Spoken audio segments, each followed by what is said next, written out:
আসসালামু আলাইকুম। আজকে হঠাৎ করে ডিউটি শেষ করার পরে ভাত রান্না করতে আসছিলাম, পরে দেখি গ্যাস শেষ হয়ে গেছে। পরে আমার সাথে আনোয়ার ভাই আর বিক্রম বলল যে আসেন তাহলে আজকে শর্মা খেয়ে আসি, যেহেতু আজকে ভাত রান্না হবে না তাহলে তো কিছু না কিছু খেতেই হবে। তারপর চলে গেলাম আমাদের যেখানে আমরা ডিউটি করি, আমাদের যে দোকান এর পাশেই ছিল যা শর্মার দোকান। এটা শর্মা ভিটামিন, মানে এটা ভিটামিন বলে বাংলাতে আর আরবিতে বলে ভিটামিন। যে যাই হোক, পরে শর্মার দোকানে আসলাম। পরে আমরা একজনের সাথে একজনের কথা বলতেছিলাম যে আমরাও তো একসময় শর্মা দোকানে কাজ করছিলাম, আজকে শর্মা কিনা খাইতে হয়।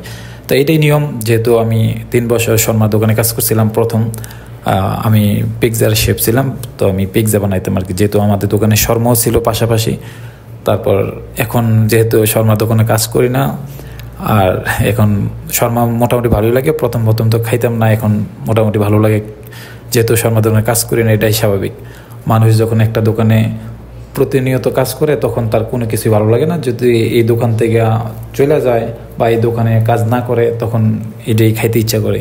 যেহেতু মাঝে মধ্যে আমরা এটা খাই, ভালো লাগে। আর এটা যারা সৌদি আরব থাকেন তারা তো বোঝেন এই শর্মার মানে স্বাদটা কীরকম।